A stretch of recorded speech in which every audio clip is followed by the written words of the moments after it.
भैया रो राम राम नमस्कार। हमें तो चिंत हुई यो नाम है हमारा सचिन चौधरी। मध्य प्रदेश में अब उपचुनाव के लाने हो हल्ला शुरू होगा। काय के उपचुनाव की तैयारी धीरे धीरे पार्टियों ने शुरू कर दी है। प्रदेश में 3 विधानसभा सीटों पर और 1 लोकसभा सीट पर फिलहाल उपचुनाव होने हैं और बुंदेलखंड में पृथ्वीपुर की सीट पर उपचुनाव होने हैं। जो विधानसभा की सीट है जैसे विधायक थे बृजेंद्र सिंह राठौर, जो मध्य प्रदेश की कमलनाथ सरकार में मंत्री भी रहे और कोरोना के चलते उनको निधन हो गया। तो अब भारतीय जनता पार्टी ने इस सीट पर तैयारियां शुरू कर दी हैं और प्रत्याशियों की तलाश शुरू कर दी है और यही के लाने बाकायदा एक बैठक भी आयोजित हो चुकी है, जी में अब संगठन की तैयारियां देखी जी हैं कि आखिर ये चुनाव को कैसे लड़ने। कांग्रेस पार्टी की तरफ से टिकट को लेकर कोनो संशय की स्थिति नहीं आई। जैसे नितिन सिंह राठौर जो बृजेंद्र सिंह राठौर के पुत्र हैं, बेटा हैं, उनको टिकट लगभग तय है, सो में कोनो दिक्कत है नहीं है। लेकिन भारतीय जनता पार्टी में टिकट के लाने ढेरों दावेदार हैं और सब दावेदार अलग अलग तरीके से मजबूती बता रहे। सो जब चुनावी सुगबुगाहट शुरू हो ही गई है, सो हमने सोची कि आपको हम भी बता दें कि आखिर को है जो भारतीय जनता पार्टी की तरफ से पृथ्वीपुर में दावेदारी करे कांग्रेस के जो संभावित प्रत्याशी हुई हैं नितिन सिंह राठौर के खिलाफ। तो दावेदारों की सूची में भारतीय जनता पार्टी की तरफ से पहला नाम है अनीता नायक को। अनीता नायक स्वर्गीय सुनील नायक की धर्मपत्नी हैं और 2013 से 2018 तक वे विधायक रह चुकी हैं और अब वे एक बार फिर से टिकट की दावेदार हैं। उनने बाकायदा टिकट की दावेदारी भी शुरू कर दी है। 2018 के विधानसभा चुनाव में उनको टिकट काट दोगे तो और यही से उनको क्या वो जो है कि वे चुनाव हारी नहीं है, वे तो जीती भाई विधायक थी, सो अब उनको टिकट मिले चाहिए। टिकट के दूसरे दावेदार हैं शिशुपाल सिंह यादव। डॉक्टर शिशुपाल यादव समाजवादी पार्टी के टिकट पे चुनाव लड़े थे 2018 में और बृजेंद्र सिंह राठौर को उनने कड़ी टक्कर दी थी और लगभग 7,000 के ऊपर कछु वोटन से वे चुनाव हारे थे, जबकि भारतीय जनता पार्टी के प्रत्याशी पृथ्वीपुर के चुनाव में चौथे नंबर पर रहे थे और समाजवादी पार्टी के टिकट पे शिशुपाल यादव को 44,816 वोट मिले थे और यही से उनको क्या वो है कि जब भारतीय जनता पार्टी की ताकती में जुड़े सो उनकी ताकत दुगनी हो जाए और वे अच्छी खासी टक्कर देवे की स्थिति में हुई हैं। तीसरा नाम है रोशनी यादव को। रोशनी यादव भारतीय जनता पार्टी की उभरती हुई नेत्री हैं और वे मध्य प्रदेश के पूर्व राज्यपाल की पौत्र वधू हैं और लगातार पिछले करीब 3-4 सालों से पृथ्वीपुर क्षेत्र में अच्छी खासी सक्रिय हैं। लगातार उनकी सक्रियता है और इस सक्रियता के बूते वे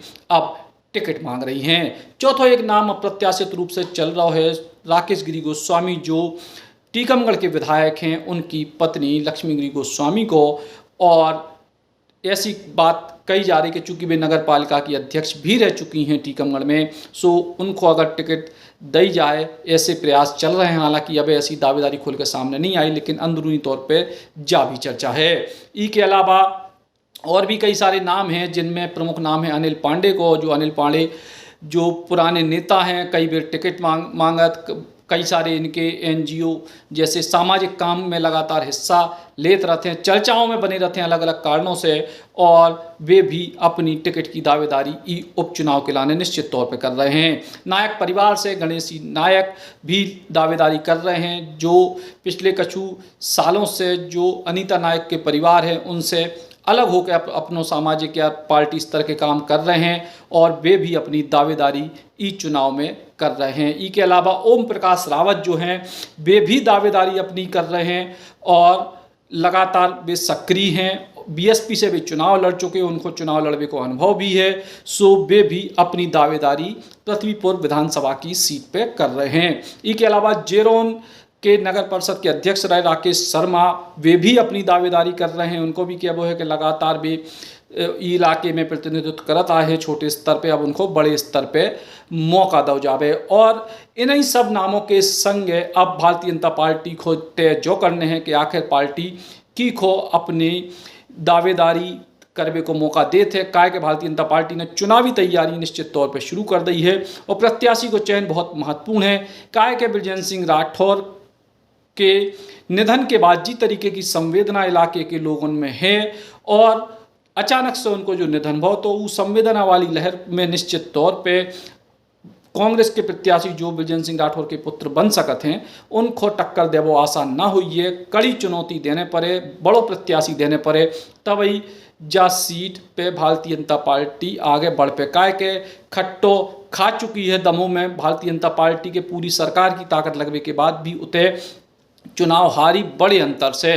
सो अब उपचुनाव में कोनो भी गलती नहीं करवो चाह रही है पार्टी, और यही वजह से लगातार ये बात की संभावनाओं पर विचार शुरू हो गया है कि आखिर पृथ्वीपुर में टिकट की खो दी जाए। सबके अपने अपने दावे हैं, अपने अपने प्रति दावे हैं, को अपनी ताकत बता रहा हो, दूसरे की कमजोरी बता रहा हो। चुनाव की अब तारीखन को कोनो लेवो देवो है नहीं, यहाँ के 2 महीना में हुई है कि 4 में कि 6 में, लेकिन पृथ्वीपुर की बेहद अहम सीट निश्चित तौर पे है भारतीय जनता पार्टी के लिहाज से। और ई उपचुनाव में भारतीय जनता पार्टी चाहे कि ब्रिजेंद्र सिंह राठौर के निधन के बाद जो एक शून्यता की स्थिति क्षेत्र में बन सकत है, में भारतीय जनता पार्टी अपने आप को ले जावे की कोशिश में हुई है।